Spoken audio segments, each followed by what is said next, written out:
Several months ago, I got an email from Laurel at Google. Yeah, actually Google. And no, she wasn't telling me that my Google listing was out of date. It was totally legit. Each year, Google highlights businesses from all over the country that are using their digital tools in interesting and effective ways. As you know, Google is a big company, and millions of businesses are using Google tools in one form or another. So you can imagine just how surprised and just how flattered I was to learn that I was one of only 52 businesses nationwide that would be featured. Over the next few months, I worked with Laurel and her colleagues to best shape my story. Then I worked with a great photographer who came to my studio and documented a typical client shoot. To celebrate the recognition, Google invited us to a business summit in Washington, D.C. There, we met with other business owners and heard from a range of Google staff and executives on how we can further help each other. Having spent a decade in the corporate world, I know it's very difficult for people working in large organizations to truly see the world as a small business owner. So, it was great to see so many Googlers trying to understand the specific challenges and perspectives of small business owners like myself. A couple of weeks ago, the final product was published in Google's Economic Impact Report.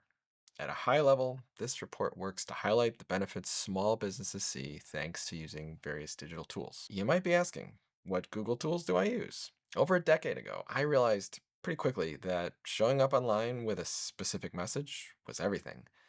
At that time, SEO was one of the most important tools in my kit. I blogged regularly and still do because I knew that's how people find local services like mine. Over time, that expanded into YouTube videos like this one. Most of my videos are quick, helpful tips designed to help clients feel more confident heading into their headshot sessions. If you're starting a small business, working on a YouTube channel, and basic SEO is where I'd start. You don't even need to hire anyone to help you do SEO. Just fill out the SEO boxes in your website template and you'll be in good shape. Recently, my YouTube channel crossed 7,000 subscribers. That's not huge in today's influencer world, but it's not insignificant either. YouTube has added a degree of credibility that I never expected. Lately, it feels like having a decent YouTube channel is like having written a book. It puts you on a different level in terms of authority on your subject matter. Clients tell me all the time they hired me because of my videos.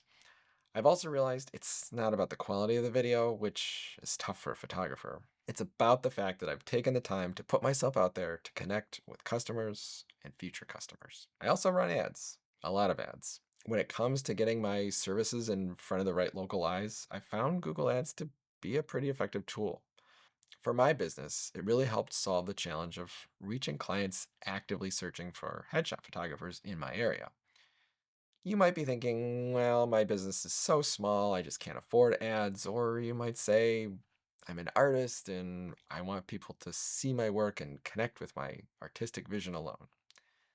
Well, that sounds wonderful. In today's crowded market, getting your work consistently seen requires a little more proactive approach. I've been a Google Workspace subscriber for years.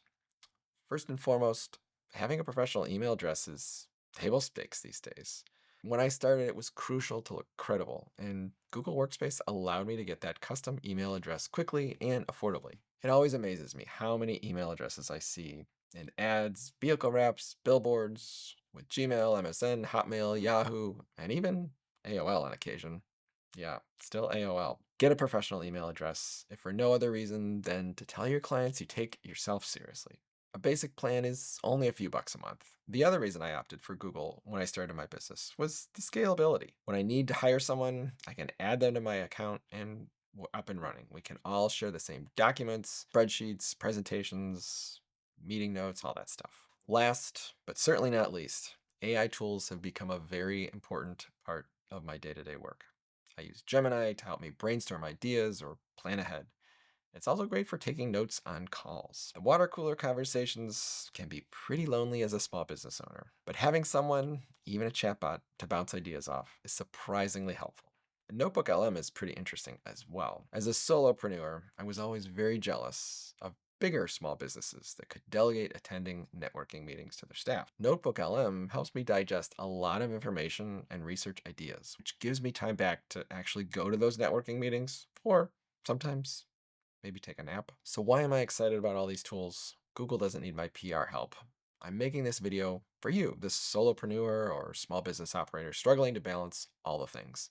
Or maybe you're dreaming of starting that side hustle. Whatever your passion, these are the business things you have to think about if you want a viable business. In a typical week as a photographer, I might spend maybe 20% of my time actually using a camera. The rest is all the business stuff. For my business, leveraging tools from Google has felt like having a reliable partner in many aspects of the operations. Are they perfect? No, but business partners never are, and the support and innovation they've offered have been invaluable for my growth and long term planning.